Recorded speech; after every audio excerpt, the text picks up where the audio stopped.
If you're tired of not making progress and you're ready to be the artist you know you're meant to be, you're in the right place. You're listening to the Singer's Path podcast. The Path, or Performing Artists Training Hub, will cover everything, including singing tips that actually work, advice from top industry professionals, and life-changing mindset shifts. Out with the starving artist and in with the thriving artist. I'm your host, Sarah Bishop, professional singer, actor, educator, and entrepreneur. I'm not afraid to speak the truth and stop the gatekeeping of quality information so you can actually become the artist you dream of being. So let's get on the path, shall we? Even though we're all on our own journeys, it always helps to have a guide.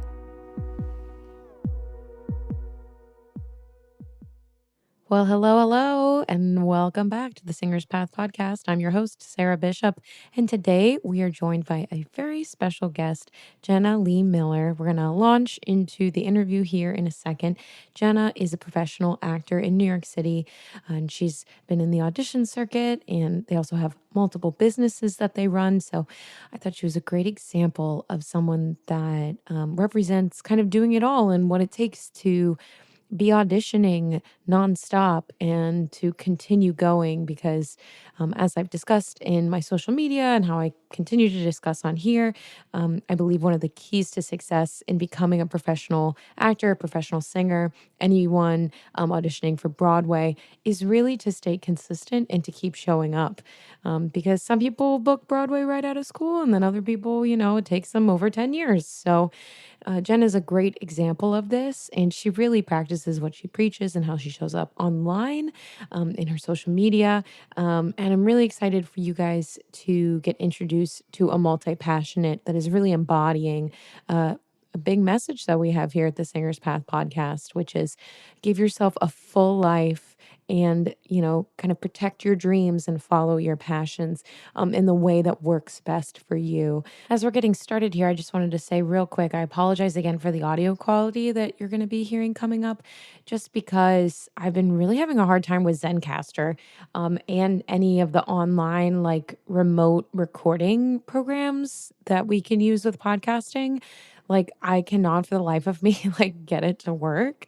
So hopefully we're going to figure it out so that, the sound audio quality is better but for right now, we just have to do it on Zoom. And I figured it's better for you guys to get the interview at all than to not receive it, because we decided not to record it because the sound quality isn't the greatest. So I apologize if that's driving you nuts. I promise not all of the episodes are going to be like that. We're working on it. But without further ado, I'm really excited to introduce you to this multi-passionate, double business owner, actor extraordinaire, Jenna Leigh Miller.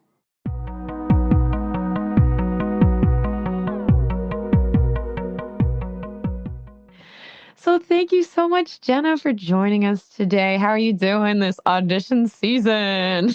I am doing well. I actually love auditions, so I'm actually thriving during audition season. It's when there's no auditions and I'm twiddling my thumbs and I'm going crazy. So I'd rather be busy than, not busy.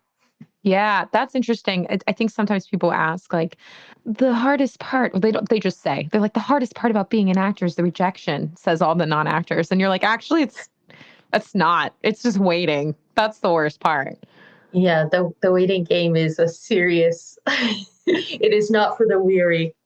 Sure isn't. Yeah. And it's actually so interesting that you said that, because I've said that myself too. It's like when I'm auditioning and I'm busy and I feel like I'm making progress, it feels good, because even if I don't get the job, I feel like I'm at least getting somewhere. And I think that's part of Right. it. What are your thoughts on it? What about audition season makes you feel good? And what about the just twiddling your thumbs feels like? Grah. Yeah, I think a lot of it has to do with control. So during audition season, you can control how many auditions you show up to because the options are plentiful versus when, it's the summer and no one's in New York and the auditions are maybe once a week, twice a week, you're going kind of crazy because you don't have that control in your career. And obviously, you can fill your time with other things. But the whole point, your job as an actor is to audition, right? Before you book a role, your job is to audition. Even when you're doing a role, you're still thinking about, oh, what is my next job, which means you have to audition. So, I always compare audition life to like your 9 to 5. So when I go to an audition, I say, I'm going to the office today. That's a great way to look at it. Yeah. Yeah, it's interesting. So let's hear a little bit about you as well. So that, because we kind of launched, I was like, audition season. We're like, okay, we're already here. Some of our listeners might not be professional actors, right? They might be singers or just other artists that are interested in learning more about the world. So let's hear a little bit about your background so that we can fill people in on like how you got to this point, how you are auditioning full time, right? How you got to this point in your life. So how did you get into being a professional actor to begin with? Yeah. So way, way back in the day when I was a wee little tot, I used to sing at church. And I was the really annoying kid to my mom who said, how do you sing? How do you breathe? How do you hit that note? How does that song go? Can you teach me? Can you do this? Can you do that? And she was like, she's a nurse. So she was like, I have absolutely no idea. So she got me a voice teacher. And I did other things growing up too. So I swam on the swim team. I went to soccer practice, but it was always after dance classes, after acting lessons, after my voice coachings. So it kind of just has always been a clear path. I've always known what I was going to do, which still sounds crazy to say because I've always known that my entire life. It has been just such a clear road for me. And then I went to a performing arts high school. I was a vocal major. And then I went to Outervine University and got my BFA in musical theater. And in the summers, I did summer stocks every summer in between colleges. And then I moved to New York in 2016 and then been auditioning and, working regionally in and out of New York. And then in February of 2024, I joined Actors Equity. Yay! Yeah. So that's a big deal. So, okay, cool. So you are actually 1 year after me because I moved to New York in 2015 and I graduated from CCM. So Okay. that was my track. I've been all over. I've been weaving around since then, but that's really cool. So okay, let's speak to that a little bit because okay, again, some listeners might not know what Actors Equity is, so we can Yeah. kind of talk about that a little bit. Sure. But also being what we would consider non-union for a while and then joining the union after a few years, whereas some people have other paths with it. Like I was a person that joined the union during college and then like only could do union contracts after that. So let's talk a little bit about that and your like journey as Yeah. being non-union, working as non-union, and then, eventually making the decision or having the opportunity, however it happened for you to join. So what was that process like? Yeah, so I guess first, Actors Equity is the union for actors, the same way how teachers or like construction workers are part of the union. It's the same thing for actors. It helps with like minimum pay, it helps with housing, it helps with health benefits.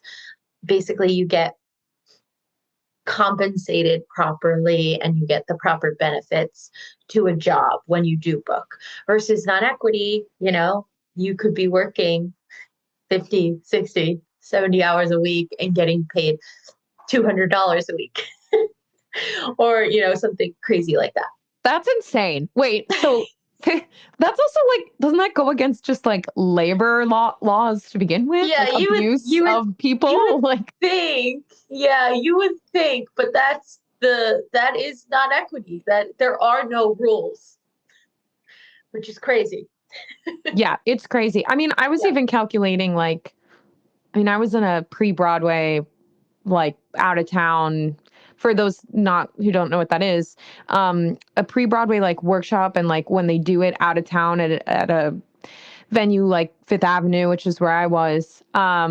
Basically, it's like a beta test for a Broadway show that they're trying to like bring to Broadway, but they're like trying it on an audience and like they're gonna fix it and they're gonna change it. And it's a process of really peeling through and changing the show to make it work the best way they can. And even when I was doing that, and that's considered a really good gig because it's like the next step from Broadway, right? And it's exciting to be part of something new. And even being on an equity contract, like being paid like sort of rehearsal pay, but it was kind of workshop pay. Like it wasn't like deciphered. It wasn't Broadway rehearsal pay for sure. And even with the amount of hours that we were working, that was minimum wage.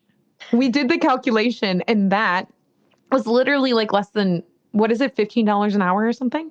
That's how much it was. Yeah. I For a think in New good York it job. might be a little higher, but yes. Yeah. Yeah. Okay. So yeah, it was around what it became as the new minimum wage was the hourly we were receiving for a pre-Broadway show. So all that to Wild. be said, wild. Wild. Wild. So all that being said, um yeah, so for some perspective about why people do this, the passion tax is loud. We'll just say that. We do it because we love it, and if we didn't love it, why the fuck are you doing it? Honestly. Yeah.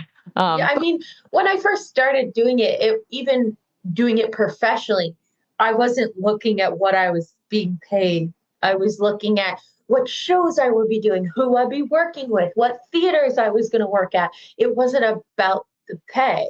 mhm. And I think too, now that I'm equity and I'm auditioning for much bigger things and I'm older, sure, I will look at pay, but I kind of have created this life where if I do work a performing job, all that money goes directly into my savings because my businesses fully pay for my life. So again, I want to be able to make decisions not based on pay and not have to take a job if I'm not aligned with it, if I don't want to do it, if it doesn't feel right for my career, so on and so forth. And I think that is one of the biggest things I've learned throughout it actually is my decade anniversary of doing professional theater. Congratulations. Yeah, so throughout my decade of experience, I've learned, money plays a huge factor in your career. It can really help you and it can really hinder you. So I really wanted to create a life where I didn't have to worry about accepting a job because it's less money than I need to pay my rent, or it it's not fueling me in a financial way. Yeah. No, that's amazing. I really want to circle back to this and really dive in because I have like the same trajectory, especially after 10 years. The way to succeed is just the way to survive the longest Literally. to stay competitive. And you need money to do that. And I really want to dive into that. I want to go back just for the union girlies, circle back with your journey of joining the union, deciding how did you come about it? What is the Mhm. life difference? I'm asking you 4 questions at once. everything I love it. everything I love union. it. So tell me, I guess the first question is, what was your journey while being non-union working towards being union? What was that looking like? Yeah, at the beginning, when I was first in the city, um, again, it was so different pre-COVID. It just was so different. It was much more achievable as a non-union member than it is right now. I feel so bad for the non-union people. Also, I also got in line at 4 a.m. and stood outside in the freezing rain and snow. So, it's a rite of passage. But it was a slow start for me, and I didn't work right away. Of course, I went to all these auditions and things, and I was working maybe 1, 2, 3 jobs a year, but nothing crazy. And it wasn't until post COVID kind of hit that I started booking and like booking consistently. And the year before I joined the union, I did some major contract hopping. I jumped from contract to contract to contract to contract to contract. And I was contract hopping for 9 months out of the 12 months of the year. And it got to a point where if I really wanted to find a non-equity job, I had created enough, connections and enough, I don't know what to call it. I had enough connections and I created enough rapport with other theaters that if I wanted a job really badly, I could find somewhere to work. And the saying, you know when you'll know, is so true. There was just a day where I was like, yep, I'm going to join equity now. It just was like, oh, now is the right time. And I think obviously too, I thought about, oh, I would like to get the pay that because you're doing the same work. I'm Mhm. doing the same things I did when I was non-equity, when I had my first equity job. I'm doing the same things. So I wanted the health insurance. I wanted the pay. I wanted to get seen at auditions. I just wanted the whole point of me auditioning, which you'll see on my all over my social media. I have this hashtag. It's called hashtag Jenna for Broadway.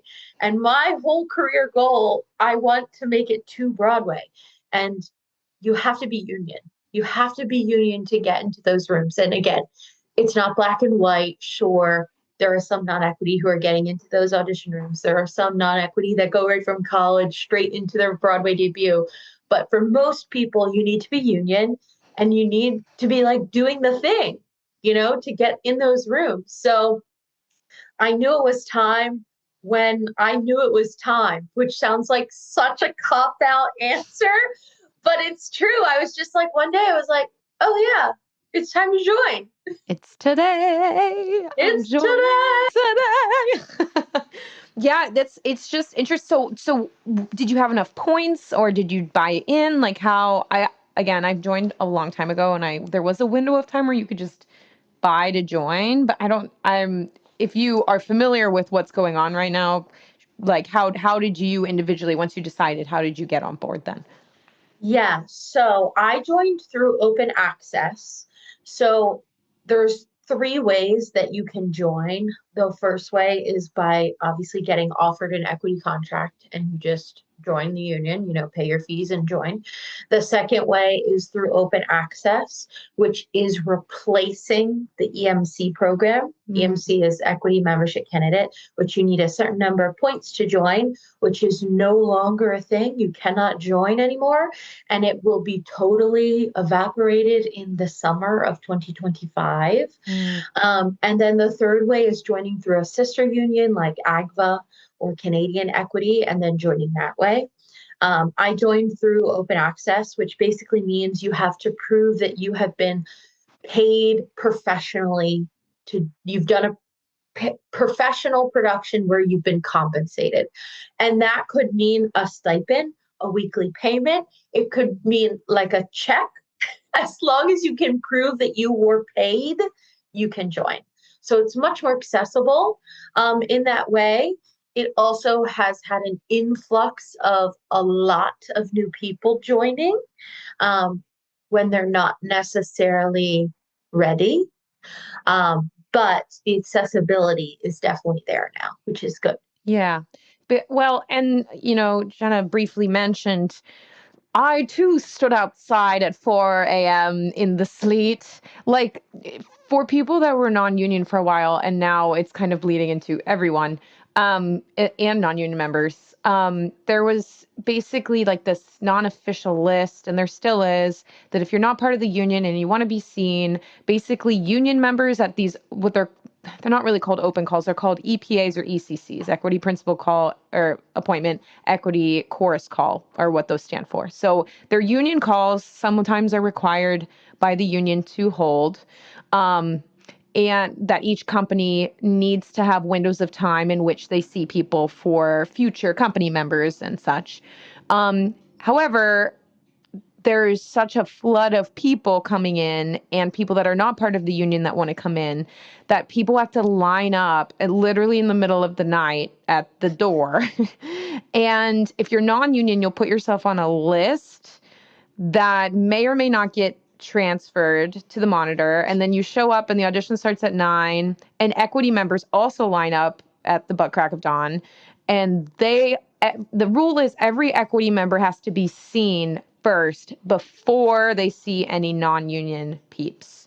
And a lot of the time, especially when it's so saturated right now, which I agree, because like I was doing a lot of like hustling open call stuff, like back in 2017, 2018, 2019, and it was different. Like now I've been really resisting going to those, and I almost would rather, and I know pay to play is like not a fun thing to do, but I would rather like be my nervous system not be shot out from being in those rooms and standing in line at 3 a.m. And I would rather just pay $100 to like have some time with Cass. You know what I mean? And I know that's not me auditioning like an audition would be, but at least I'm developing a relationship. At least I'm getting in the door. At least I'm improving. So anyway, that's a little insight on how that works and why someone who's non-union would be outside at 4 a.m. It's because they're waiting for the chance, the possibility of being seen. And when we say it's not for the faint of heart, like it's actually literally psychotic. Like it is so difficult. It is borderline inhumane. Like and that's my opinion, but I feel like Jen is very professional and very kind and like very positive, and I don't know that she would maybe describe it that way, but I do because I think it's messed up how people get treated.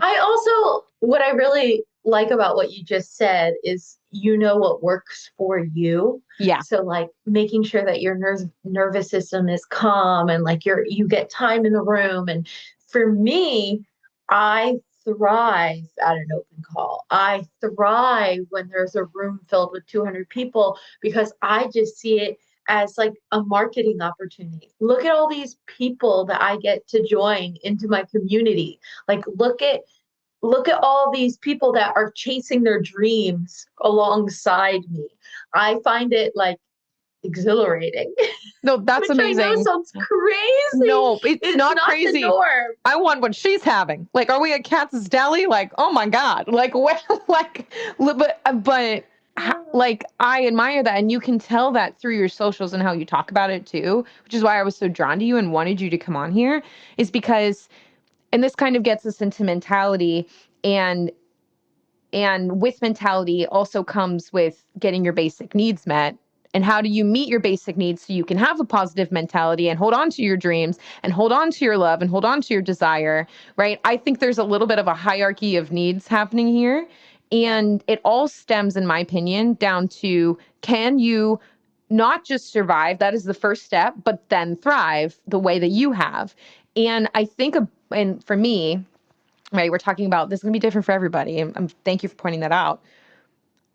For a long time, when I was doing the audition hustle, which again, knowing my body now and knowing myself, like, I need to be a quantity over quality girl. Like, Yeah. because otherwise I burn out and I look desperate and I'm tired and I get sick and like my body shuts down, right? But part of that, like, it always comes down to like, why are you showing up? Like, yes, it's our job, but have you created safety in your life enough to want to be there and be okay with it being how it is? Right? Yeah.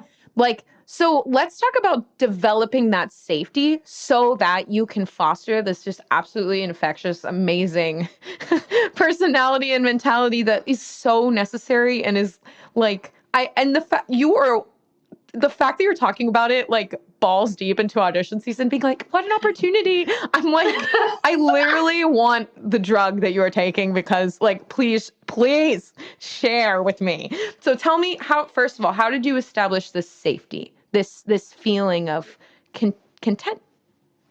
Yeah. I think it really originates from the financial aspect that I talked about.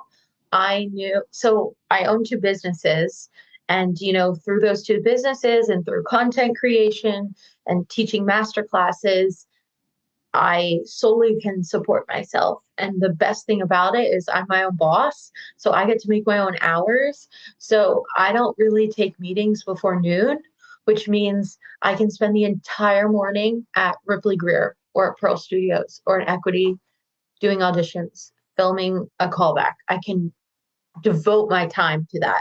And like I said before, I'm going to the office, right? I always try and think about it in that way because you wouldn't show up to your 9 to 5 because you didn't want to. Sure, everyone needs a mental health day here and there, but like your job is auditioning.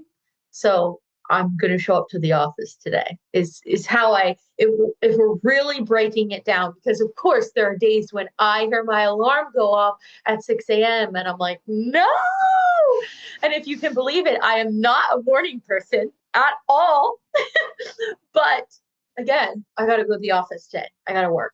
The same way when I log onto my computer and create content for my clients or doing a website for my clients, like I got to go to work, you know? Mm-hmm. And just because it's a passion and I love it and I have so much drive for it, doesn't mean that there's still not work in it. Right. Yeah, because it almost seems like repeating back what you're saying is like just committing yourself to the discipline of the practice of showing up is Yeah. more or less what gets you to show up. Yeah. Now, I've done that, and I like that's what there's like a piece here that you have that is different. And that's what I'm trying to say is that Yeah. you show up, but you show up honestly and genuine. It seems genuinely joyful.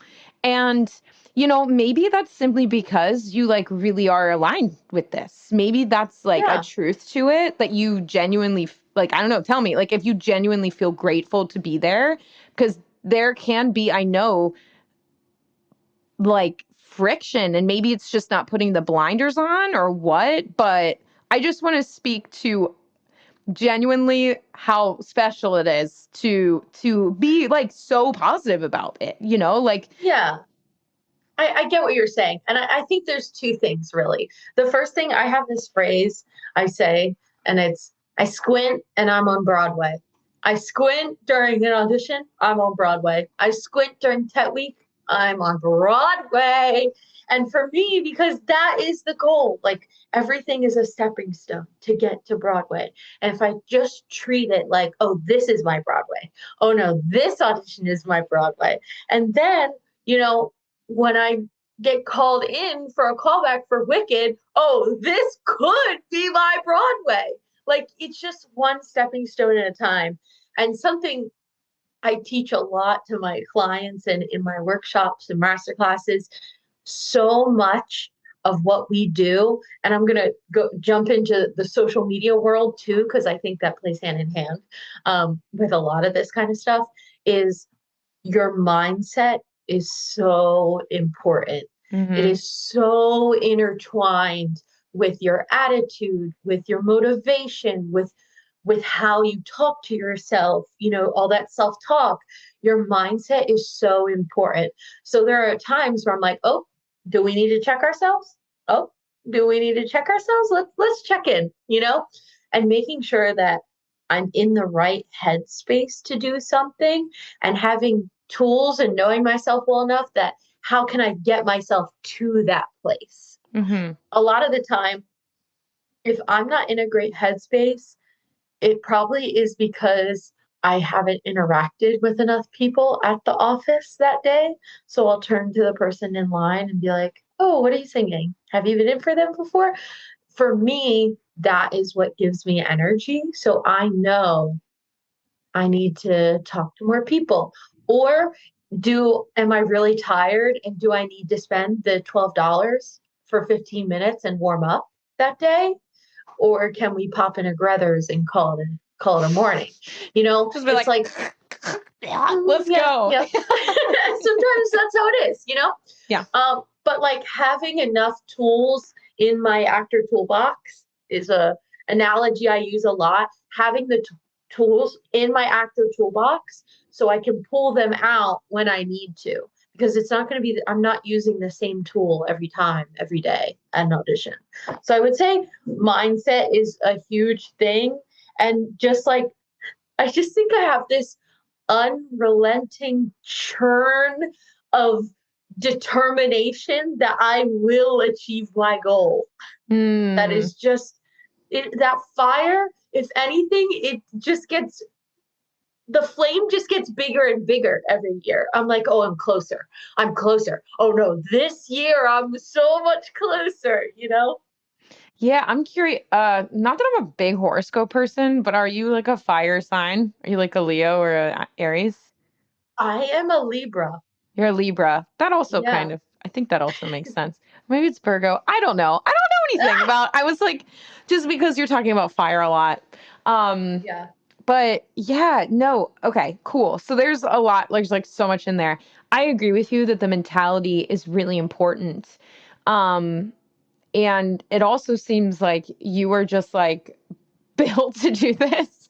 So, Yes. you know, Yes, I do think it is in my personality. And again, that's why I tell my clients, I'm like, that's why we have tools because yeah. my toolbox is going to be different than Sarah's toolbox, which is different than Joe's and Lila's. Like it's just different, Well, and that's yeah. okay. And because you're naturally built to make it this way in this far, right? I think that makes you a great leader to teach others how to do it because you embody it.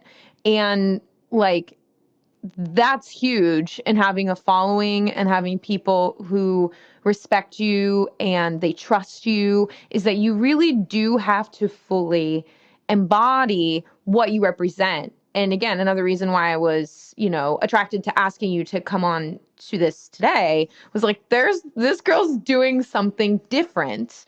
And like to kind of hear you talk about it, like I can even feel a difference in the way that you speak about it because it like you really mean it and it's like fully in you. And then, there's me that's different, right? I had a lot of,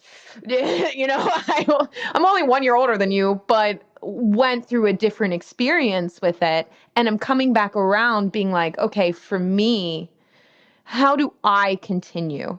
I'll share briefly like my story with it, and then I'm curious about yours, particularly in the business segment and like how that affected you. Yeah. Um, I basically like was auditioning. I was the weirdo that like got an equity contract in school. I went on tour with Cabaret right out of school. I worked for like almost like a year and a half ish. And then I came back to New York. And if I'm honest, I don't want this to sound like I'm like shitting on myself necessarily, but I think there was this, for lack of a better word, kind of entitlement that got wrapped up in grief. Um, if I'm frank, like I think it was like I expected to come back and to audition right away and like kind of pick up where I left off and like it'll be fine. And the truth is if you've get if I mean, and I don't want this to sound limiting because this is not necessarily the case. Everybody's different. But it's possible that if you're gone for 18 months and you come back and you barely auditioned to begin with, that no one's gonna know who the fuck you are. And to expect them to is a little weird. It's a little delusion, a little delulu, okay? Not in a good way. All right. So that being said, I started to be like, okay, I recognized that and I was like, all right, well, I got to show up. I got to, people got to, who know who I am. Otherwise, that's an entitled thing to do. Just expect people to remember me one time when they saw 300 other people. Like, that's actually not reasonable to expect. Right.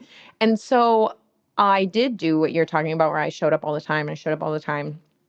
And unfortunately, because am a little different from that, which is actually kind of more of a traditional way of teaching it, I would say, of like, you got to show up, you got to show up, you got to show up.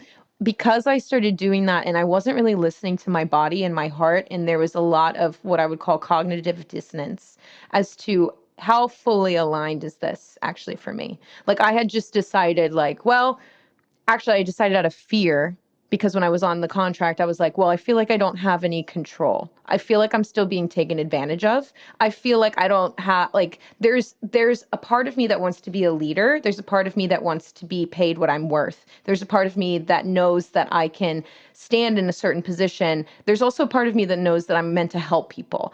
And all of those things are not being scratched right now. And that makes me dreadfully afraid and very sad. Right. So I personally had this crazy experience where I was like having my dreams being met, and I was confronted with a whole lot of grief that I wasn't really willing to look at, because I was like, well, you know what the solution is? So that I have leverage, I just must become a star. I must lead. I must be a lead on Broadway. That is the answer. And then I put all this pressure on myself. No one else knew this. This is in my own head. But I was like, well, now, right, this is just me doing this to myself, just this self-inflicted torture, okay? And then I was like, well, now I have to do this. And then, then all those other pressures of like, well, how am I going to do that? I'm not good enough, right? And just torturing myself, right? You're talking about this mindset thing. And then it wasn't until COVID, and meanwhile, I knew I needed to improve to make my skill set match what I was even looking at, right? To be competitive. I knew that I needed to invest to have that happen.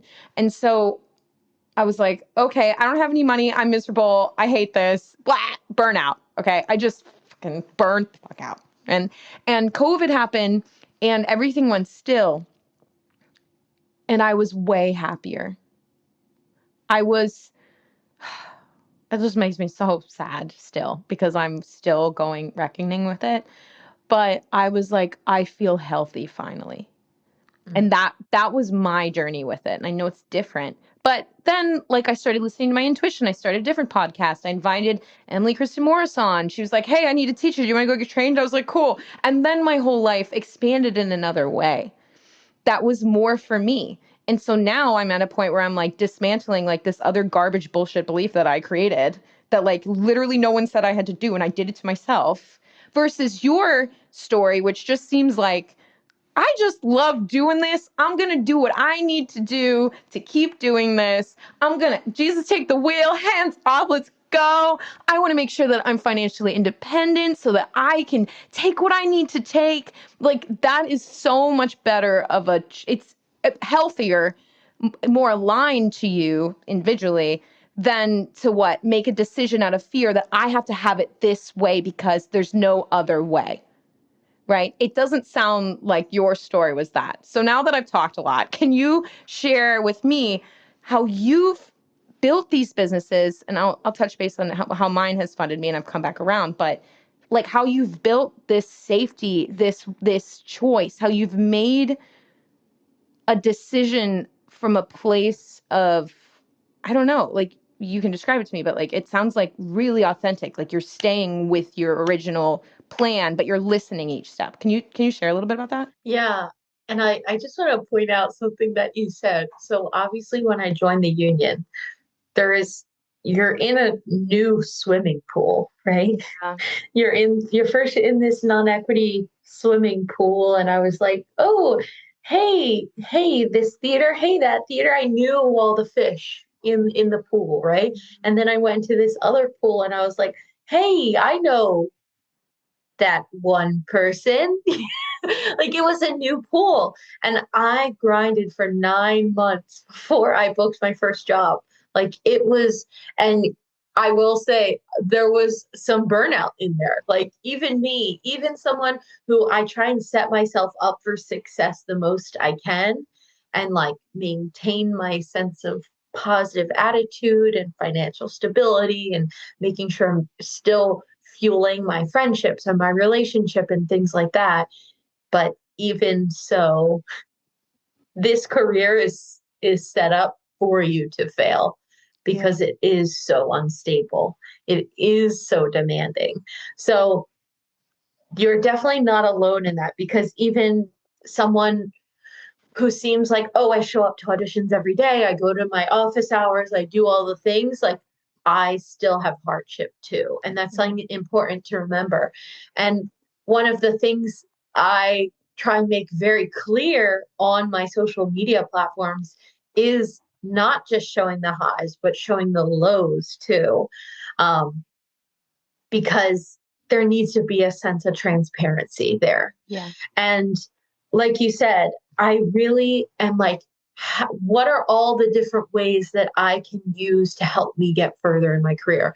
And one of them is social media, which is why I really started posting. I was like, I really took it seriously when the pandemic hit. And then in the course of 2 weeks, you know, people always talk about the huge difference when COVID hit. What happened? I lost all five of my day jobs because my businesses weren't really businesses at this point. They were just like fun side hobby things. I lost all five of my day jobs. I lost my three theater contracts that I had signed because they all got canceled. And I found out my apartment had bed bugs. No, Jenna, not the last nail in the coffin. Damn it. Literally. So I moved back home and, for treated the first 2 weeks like vacation, quote unquote. Yeah. And then after that, I went crazy. I was going crazy. I'm a multitasker by nature. So I was like, vacation is over. I'm ready to get back to work. Like I was going crazy. And I turned to social media. And I always say it was the season of my busy thumbs because I was in those DMs. I was talking to people in Hawaii to Texas to Connecticut. I was talking to anyone and everyone who was an artist, who was an entrepreneur, who was a multi-hyphen. I was like, hey, I'm Jenna. How are you? What are you up to? What are you doing? Like I was just chit-chatting away. And then obviously it has evolved into other things. But I always say it really is a silver lining because that's when I took my business as full time was 2020. So it really was a silver lining of COVID and the shutdown and the pandemic. But I always say it's just another avenue for me to get further in my career because if I'm being honest, there are audition applications where it's like, how many followers do you have? What's your follower count? Put your handle here, link your Instagram, link your website. It's just a thing now. We are in a virtual world. I mean, even this podcast, we are virtually recording this podcast. Mm-hmm. Yeah. It's just the way things are now. Yeah, I talk about that sometimes too. It's like I had to rework my relationship with it because I think in that time of COVID of like, I can't do anything. I'm so burned out. But then at the same time, it was still like that desperate energy of like, I need to get back to New York because the Broadway dream is happening and I need to be there and go. Like there was that too. And then like it almost felt to me like it was like, be still, heal, wait a second. And there's nothing wrong with taking breaks, people, by the way. Like it is necessary sometimes if you need it, if you really need it. And so then, yeah, like eventually after I had been voice teaching for a while and I had seen the benefits of Emily's, how Emily's social media was directly benefiting me so much and changed my life. Right. I was like, okay, I need to again kind of like get over myself and be honest and like and it's kind of like dating apps in my opinion too. Like I met my husband on Tinder. Like and I know that's like Tinder, what do you guys do? But actually and it was because I had to relook at like, listen, this is just another way to meet someone. This is just Tinder didn't do anything to anyone else. OkCupid's not doing anything to you. New York as a place to date, the men here aren't doing any, or the women, whoever you date, aren't doing anything to you. Right? You are the person that gets to decide what your opinion is about it. And so if your opinion about social media is like, oh, I don't want to have to do that, or like, why is that my job now? And like, listen, I hear you, I get it. And it's your job. Like, I don't know what to fucking tell you. Like, sorry, the company changed, the world changed. And if you change how you feel about it and think about it and show up with it, and you start to like just have fun and experiment and not care so much and just keep doing it and keep practicing, like you're gonna suck at first. I think that's the other thing is like people are afraid to even put their songs online if they write. Because then they're like, what if someone steals it? And I'm like, honey bunny, no one's going to steal your no one cares. Okay. I don't know what to tell you. All right. You're not Prince. Okay. You're not Elton John right now. All right. Can you just do it and put it online? Like, do you tell clients that with their socials? Like, I hear that all the time of people being like, why? And I'm like, just do it. Like, I don't know what to tell you. Yeah. I would say a lot of it comes down to mindset when people like, what are we actually fearing from posting this? Like what is the root cause of it? And like most things in life, the more you do it, the easier it is. So I always say start small and then let's grow from there. My favorite quote that I really love to live by is start where you are and grow as you go. So I think simple. that So so true. simple. It works for so many parts of not only social media, your career, your relationships, your business. It works for everything. That's really cute. I like that phrase. And it's true. Yes. I tell my students all the time. I'm like, you literally stop comparing yourself to Celine Dion. Like, what are you doing? Like, can you just be where you are and then Yeah. move the next step? Yeah. People treat singing like all kinds of crazy ways. You know that as a singer, studying, hearing things. Now, what's interesting is like we're starting to kind of touch on the transparency and the lows and the reality of riding this psychotic roller coaster that is acting, if we're being objective about it. But the one thing I want to talk about is being with yourself, being where you are mentally, and like pausing with yourself to allow the mindset shift to happen. Because I've personally seen in myself when I was hustling in not a healthy way and not an authentic way, I would almost do this like forced positivity on myself where it's like, I should just be grateful to be here. I should just be happy. I'm pursuing my dreams. Like, and I really I didn't recognize in myself and I didn't truly love and see myself in the real grief and the real pain and what you were kind of mentioning. What is the actual underneath thing? So, like, how do you like, and this is kind of a personal question, so you can go into it as much as you feel comfortable, but like, when you see things reflected in the business coming up in you, do you take that time to be still? And does that help you with this contagious, authentic mindset that you've created? Yeah. It's an interesting question because, I reference a lot to a good way to think about it is through social media. How I always say, if you have good boundaries with your social media platforms, you shouldn't need to take breaks. Mm. And how do you grow?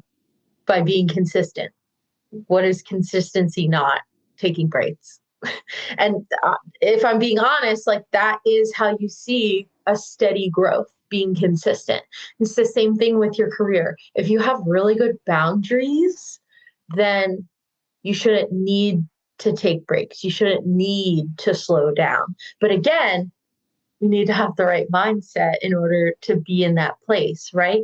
So I do have boundaries for myself. There are some days when the alarm goes off and I'm like, oof, I don't think today's the day. And I'll go back to sleep. Or I'll be like, we're going to skip this one audition. And I prioritize other things. So I would say really making sure that your boundaries are set. Um, if I go to an audition, I'm like, I have to leave by 2 p.m. today, no matter if I get seen at these three auditions or not. I'm leaving by 2 p.m. today, setting boundary. And again, those boundaries are going to be different for everyone. Someone may say, oh, I'm only doing one audition a day. I'm not getting up earlier than 8 a.m. I'm not getting in line earlier than 7 a.m. I'm not, and again, those boundaries are fine. They're great. It doesn't matter what the boundary is. It's the fact that you're the one sticking to it. And I think that has really changed the game for me in terms of not needing a break, not needing to slow down as much. I would say it's okay to slow down, like set ourselves up for success, that we have this boundary line. We can always do more, but what I want to avoid is never falling below that line. Mm-hmm. Yeah, because I mean, and I think the fear that I've been reckoning with is like, as I different, but as I've personally healed and really looked at, okay, when I started this, I really was also at like kind of a similar mentality as you're talking about, which was like, I just want to do this. Like, I'm just really excited to be here. I love doing this. I'm going to make it happen any way that I can. And then as I got older, things shifted.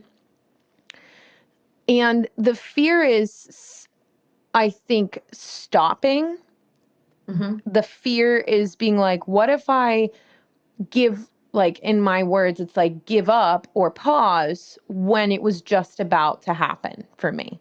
Like that is the fear. However, the conflict, like I agree with you that the consistency is necessary and you do have to show up, and these things are in place that help foster the success that, the only way to guarantee not being successful is to not show up, right? So that's the principle that you're talking about. And maybe this is a different experience, and maybe some of the other listeners can relate to this, but what's confused me is having a complexity of dreams intertangling and being like, oh, wait, I want to be a mother now. Right. And then looking at that and being like, but wait, I've come so far. Like, what? I would have to stop. Like, what do you mean? Like, do I have to?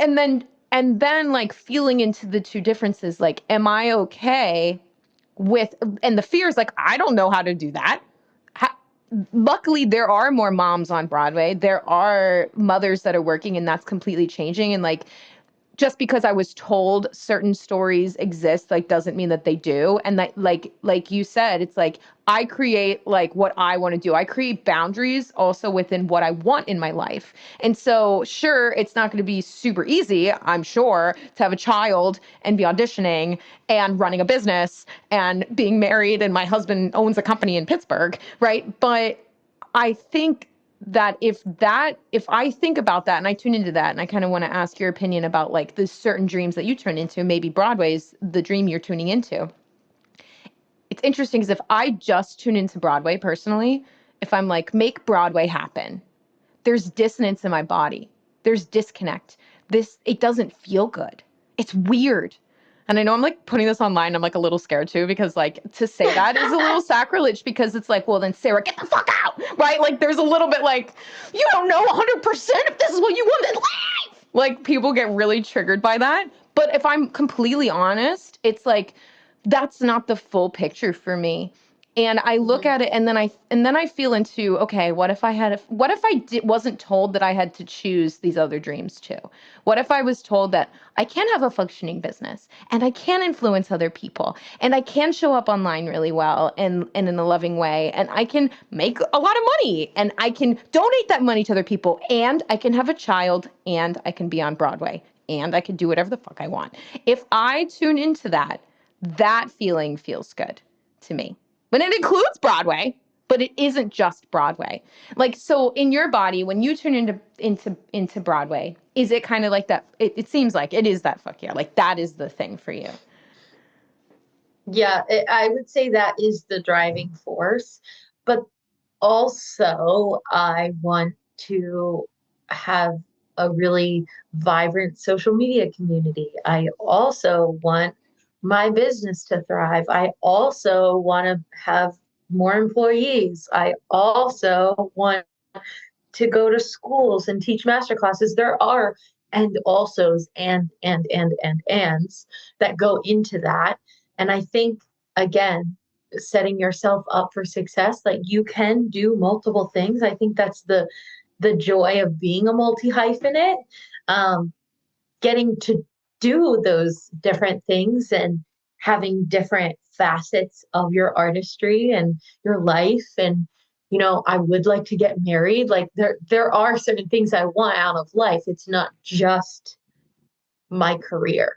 I always say life comes before career. Always. We're humans before we're artists.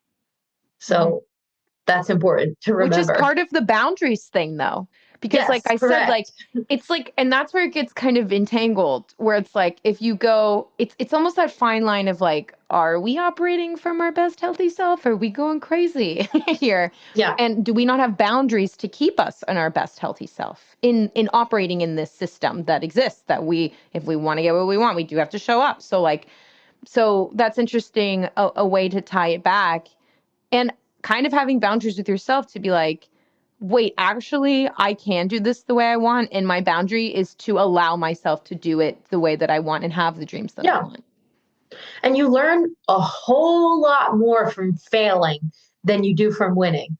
So like, I have learned where my boundaries are a lot of the times from quote unquote failing, from finding out what didn't work, and then you shift and adjust. I will say that is one thing that multi hyphenate artists, creatives, whatever you want to call it, we are really, really good at adapting and pivoting and kind of shape shifting. Once we've realized something, oh, this isn't working. Oh, I'm going to shape shift and pivot into this new way that works for me. Awesome. Well, now I kind of want to pivot briefly into, we kind of talked about safety and, establishing this career for yourself. Like for me, like having this other business has financially been able to pay for what I call like my grad school, which isn't going to grad school, but is training with like the top people here, right? And it's funded that, and then allowed me to take chances and allowed me to step into my fullest power, and then provided me safety, and then I've been able to go for it, right? So with this safety and this alignment that you have, and this pivoting now that you've got to do because you have this other thing going on, what do you do for yourself mentally? Because I struggle with this sometimes, and I want to hear what you have to say about it. Like business mode and then creative mode, because I think auditioning is even closer to business mode than people think. But then the creative mode, which in my opinion has a lot of space and you need time and you need to like be like, soft and listen, is in my opinion different. So how do you go from this very like even auditioning and business to now we're gonna make something? Like what is that shift for you? Do you need to take a second to shift? Yeah, that's an interesting concept in general.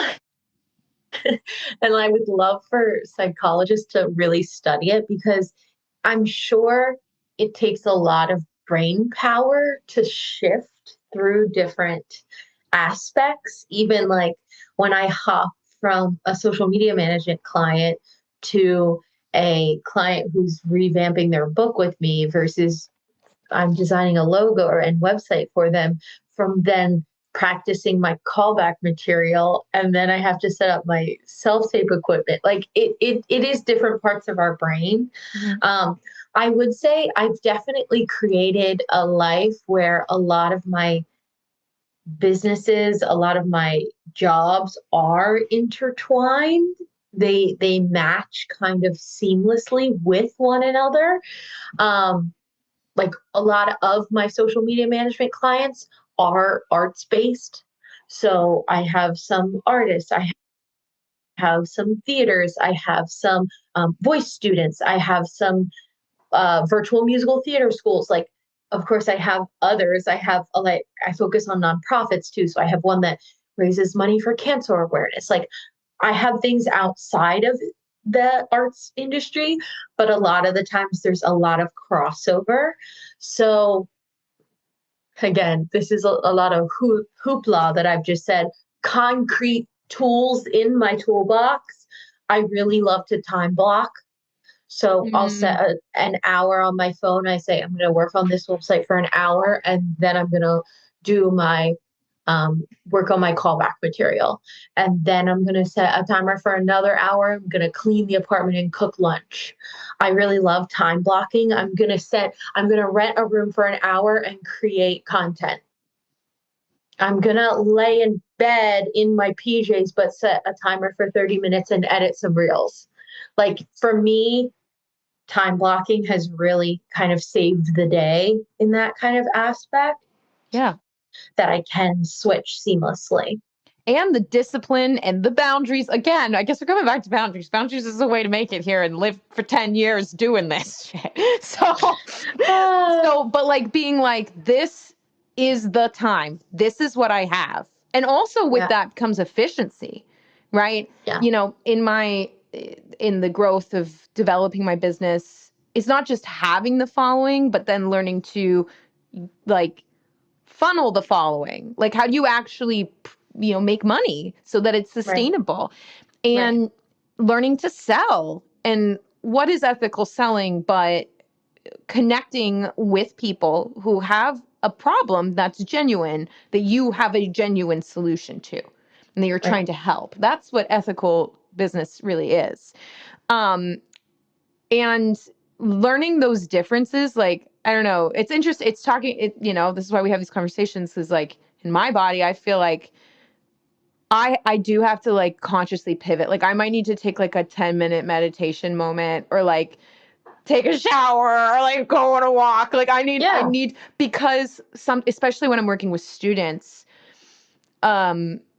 there's a great deal, like that's all of my attention on the student, right? That's all of my empathy, all of my focus. This is the direction I'm going, is forward. I am forward, and I am with you, and I am listening. I'm engaged for an hour. And sometimes that's very emotional because they, are going through something. And so then to pivot and then go like, oh, I guess I'm going to go shoot Titanic now. Like, it's like, I personally need a moment. And what's interesting, you're talking about boundaries. I'm learning a lot from you, Jenna Leigh Miller. That, if I am not disciplined about the amount of time that I need to reset, then actually my ADHD brain ass will just sit down and just plug through. And then that again leads me to burnout. So it's like, it just sounds like knowing yourself, knowing what you need, but yet creating a system that allows it to be sustainable based off of like your individual, your physical needs, your nervous system, and your personality, it sounds like. Yeah. I always say we want to find what is consistent for you, but also what is sustainable for you. Because if it's not sustainable, it definitely can't be consistent. Right. And that's the whole thing. Yeah. Like and then that's going to be different, I think, for each person too. Of course, of course. When I started I'll just call it practicing making social media very publicly, posting things that were not super great, but like whatever, I watch them back and I'm like, yikes, like, why am I pausing? Like, why didn't I cut that? Like, why am I stuttering? But when I was practicing that, like, you're right, like the consistency, but like committing, knowing yourself and loving yourself enough to be like, what can I consistently actually commit to? And at first it was like, okay, 3 times a week. And then last year I committed to once a day, every day. And I saw growth, and I was like, this is a lot. So like my boundaries with it was like, okay, like maybe somewhere along the way, like maybe I needed to have 1 day off. Okay. Yeah. And then reconstructing the parameters of that. How consistently do you post, or like how consistently do you recommend people do that? Recommend is an interesting word. Again, I would give you the cop-out answer of find what is sustainable and then find the consistency in that. I will say, technically, putting a tool in your toolbox, the algorithm, and let's talk about any platform, loves patterns.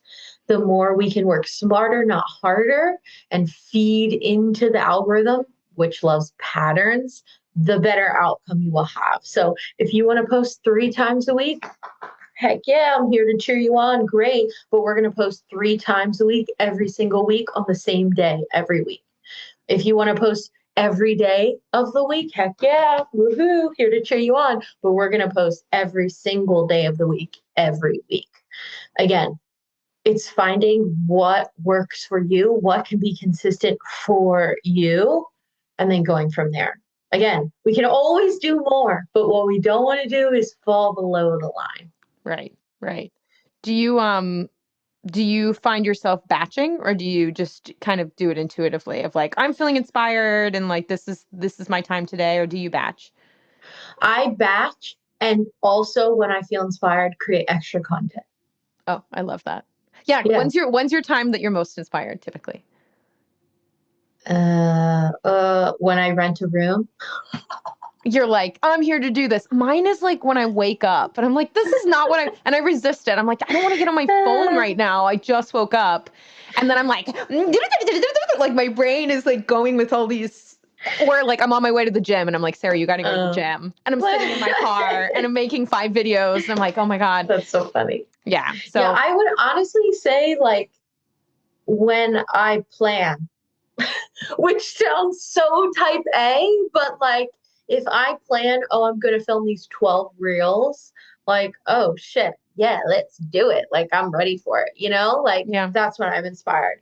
Or a lot of the times it's what is convenient. Again, what is sustainable. So I know if I'm going to be at Pearl, I can rent a room for 15 minutes and crack out 6 reels, like I know I can do that. Yeah. So All right.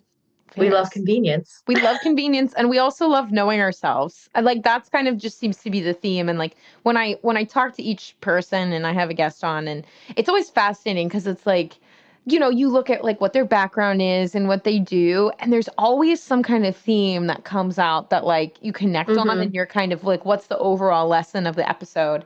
And it seems like, just to summarize kind of what we talked about, to have success and to almost, it's like more or less to protect your dream, or like, well, first we'll talk about your journey and then we'll talk about mine and how it contrasts. But to protect your dream and allow yourself to keep going and to keep yourself healthy, it sounds like in your experience, holding boundaries and holding yourself accountable in a sustainable way, in a consistent way, with reasonable goals and reasonable action steps seems to be the way that you've operated for the last 10 years, give and take. Is there anything else you kind of want to add to that? But that's generally kind of what I'm hearing from you. I think that was a beautiful summary, and I think that's definitely it. My type A brain is definitely like, what tools can I use to get to the next stepping stone? Oh, what tools can I use to get to the next stepping stone? Oh, the next one, the next one, the next one. Ultimately, to get to, again, I loved how you say that, kind of protecting my dreams. Like, how can I protect them the most so I can get there? Yeah. And then, and a different story, mine, which is like, okay, maybe I didn't have, for whatever reason, whatever way that I was brought up or in my personality or whatever, maybe I didn't protect my dreams the way that I wish that I did. Maybe I did operate from fear, and everyone's not, everyone's going through the human condition and like is going to have moments of that anyway. But if you're listening and you relate more to my story of like, it's been challenging and it's been hard reckoning with maybe a shifting of dreams or complexity of dreams, or maybe the way you were traditionally told to go about it isn't working for you. That's okay too. Like, and it's okay to figure out what you need, but then to come back to, okay, make your system work in a way that allows you to be consistent and have boundaries that work for you and make it sustainable so that overall your quality of life can improve, so that you can actually show up the way that you want to, so you can ultimately have everything you want and have your dream come true, right? Because if we're not our best selves because we hadn't come up with a system, we're gonna burn out, right? So it's more about self-care and like not just in like, I'm gonna take a bath, but like, no, like I know what I need, and then adjusting and like not apologizing and just taking control of what that is. And here we are, you and me, we're both business owners and we're both still auditioning, so we're kind of both doing the same thing. So Exactly, literally. so it's cool. It's cool to have different stories and different opinions and asking about things and admiring things in others. Now, as we're kind of wrapping up our episode here and in our discussion here, is there anything you would like anyone to know? And well, I'll ask you a second question here, but is there anything you'd like to leave the listeners with? Hmm. Yeah, I would just say that, like, everyone's journey is different, and that's okay. And it doesn't make one journey better than the other. I always say, like, there's so many different roads to get to the same destination. And it doesn't matter what roads we drove on to get there, just that we get to the destination, right? So I would say, just reminding people listening of that there's so many different roads. And again, maybe someone resonates more with Sarah's journey or my journey or a mix of our journeys. There is just so many different ways to get to the same end goal. Yeah, beautiful. Now my other question is there anything that you're offering currently or services that you would like to talk about before we kind of end here, because I'm sure people have been digging what you've had to say. And again, like your attitude about the business is definitely embodied and infectious. And I'm sure there's a lot of actors that are listening that are like, damn, I want to feel like Jenna feels. Like, how do we get there? So like what are some things that you offer? What are your handles? And I'll obviously link everything below as well. But just, anything based off of this audience, what that you could maybe help people with here. Yeah, so I own two businesses. The first one is called Problem Solved by Jenna, and it is a theater and brand coaching business for actors. So we do everything on the branding side, like logo design, resume revamps, website design, and then kind of on the actor creative side, I help you prep for auditions. I help you find material. I help you find auditions. I have a non-equity theater list, which is definitely a bestseller. And then on the other side, my second business, Jenna Leigh Miller Creative, I do social media management. So if you're completely overwhelmed with your social media, let me create content for you. Let me engage for you and post all the things. I also do audits, and I also do one-on-ones. So if you're like, I don't want you to do it for me, I want you to teach me how to do it, I also do that. So it just depends on what you're looking for. Anything basically marketing or creative related, I probably do. Amazing. And my handle is just at Jenna Leigh Miller, which is my full name, which is my main account. And then my business is at Problem Solved by Jenna, and websites and TikToks and Pinterest and YouTubes and all the things are the same. Amazing. We love a consistent girl. Here we go. Yes. Consistent times. That's what it is. The key to success is consistency. And if it makes your skin crawl and you're like, oh, I don't want to do that, I would invite you to maybe look at that. What is that? Part of this is like, okay, if we want the thing that we want and we say we want it, but we're not doing anything about it, and anytime someone offers help to do something about it, and we have a visceral reaction where we want to punch something and throw up, then maybe there's something in there that we should start, maybe just as a journal entry, and see what that is, But all things considered, again, there's going to be way more episodes on this on the podcast regarding mentality and like different tactics to take and different ways of having a sustainable full life. And so I just really appreciate you, Jenna, coming on today and sharing your story with us and your mindset and the services that you offer. Just thank you so much for sharing yourself with us today. Thanks for having me. I could chit chat about this stuff all live long day. So all day long. I'm sure I'll see you at an audition. I'm just sure about it. Thanks, Jenna. Absolutely.